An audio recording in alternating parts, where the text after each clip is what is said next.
Stories. We have heard them told for as long as we can remember. From infancy to adulthood, we've had them read to us. We read them ourselves, and we read them to others. Fairy tales, nursery rhymes, family stories, Bible stories. Stories tell us the why, what, and how of the world we live in. Heroes, villains, adventure, fantasy. Stories can capture our imaginations and capture our hearts. Grana was a master storyteller. She had a natural flair for the dramatic and channeled this God-given talent into recounting her memories and family tales. She loved telling us about her life, her children, and extended family. She had an amazing memory for detail, and she would tell you a story in such a way that you would feel like you were there, experiencing it all, and that you were closely acquainted to the characters in her tellings. She would often repeat her favourite stories. They were told often for emphasis, I think, to underline a lesson or a point she wanted you to understand.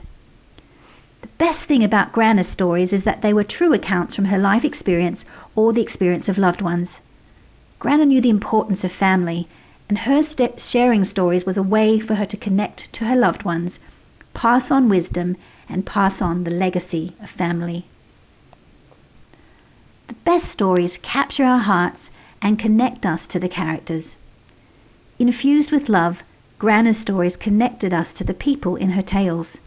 Through these stories I got to know Queen Lillian Bosch, her determined, resourceful and faithful mother, and her father, Charles Louis Martin, a kind, softly spoken gentleman with delphinium blue eyes. I learned about Grandy's gentlemanly charm and about how, after much effort and cajoling, Grandy eventually convinced Grana to marry him.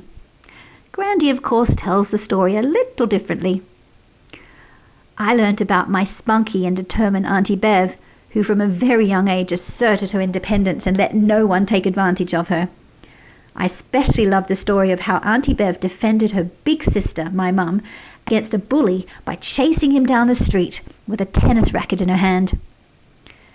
When it comes to Uncle Craig, the first story that comes to mind starts with these words. Uncle Craig, here comes another one. And then he would stretch his long legs and chase after his cheeky niece. Of course we are talking about yours truly, and I don't have to spell out what the another one was referring to. And then there are the stories of my beautiful mother singing on the on-the-go show in the dress Grana made out of newspaper, wowing the crowd with her talents, or the story of when my mum became Port Elizabeth's Miss Personality, capturing the hearts of the audience with her vivacious charm. Infused with love, Grana's stories capture our hearts and strengthen the bonds of family. The best stories teach and inspire us. Grana's stories were often filled with messages to teach and inspire us to be better people. They spoke of the relationships she had with the people she loved and the lessons she learned from them. She loved her paternal grandmother, Mary Thompson, whose kindness and generosity during the difficult time of the Great Depression deeply impressed and influenced Grana for the better. Grana was one of the kindest and most generous souls I ever knew. Grana learned about how to be a Christian from her mother, Queenie. Her mother read her the Bible, took her to church, but most importantly, her mother lived her beliefs. It was this example of unyielding faith and goodness that had a profound influence on Grana, and she did her best to pass on the wisdom and faith of her mother to her children and grandchildren.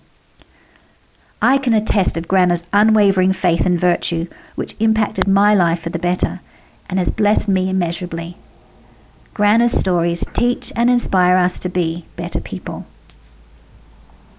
The best stories keep alive the legacy of family. Grana passed on many stories about her ancestors, loved ones she had never met, but whose courage, kindness, and sacrifice were kept alive in stories passed down from one generation to another. One story that stands out is the one of the mysterious disappearance of her great-grandmother, Catherine Lacey, from Kilkenny Island. Grana didn't know Catherine Lacey, but she got to know about Catherine through her story. It seems that Grana's paternal grandmother, Mary Thompson, liked to tell stories too. I remember Grana enthusiastically retelling this tale with a certain reverence and awe.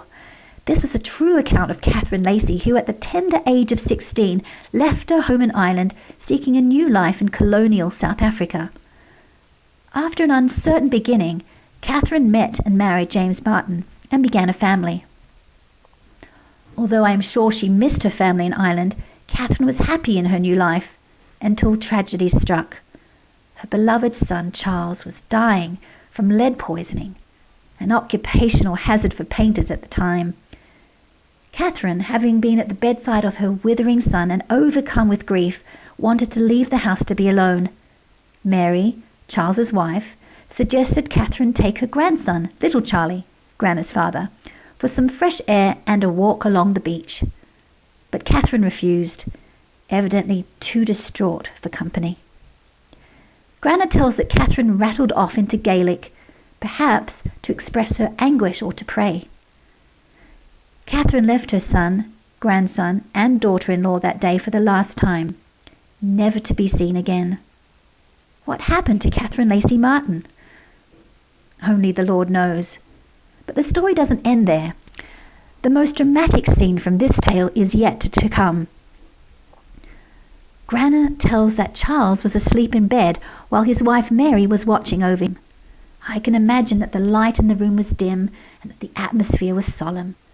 I am sure Mary was equally distraught at losing her husband and at the prospect of becoming a widow and a single mother at such a young age. In the silence of the soft light of the room, Charles suddenly bolted upright, reaching his arms at the shadows and crying, "Mama, Mama!"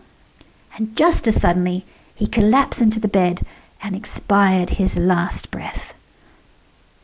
Grana seemed to delight in this part of the story, perhaps because it played out as deliciously as a ghost story, or perhaps because it was her belief that even as Charles was about to die, he knew that he would see his mother again. There are so many unanswered questions in this story, which makes for an intriguing mystery. But there are also things in this story that paint a clear picture of who Catherine was, a woman of great courage and a mother who cared deeply for her son. Why tell this story? Isn't this supposed to be about Grana? I tell you this because Catherine's story is Grana's story, and every story that Grana ever told us about her family. Perhaps she didn't even realize it, but each story Grana told us was like a thread in the tapestry of her family legacy. Grana's stories keep alive the legacy of family. Grana's family, past, present, and future, meant everything to her.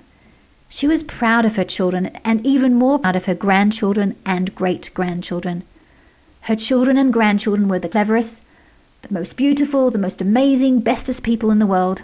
Of course, Grana was biased in her assessments. Some of us might even have rolled our eyes a time or two thinking, "Here she goes again." But can any of us doubt her love for us?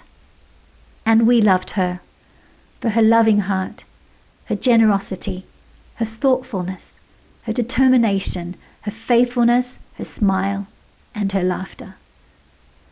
We loved her for her sense of humor, her sense of style, her fastidiousness and fanciness.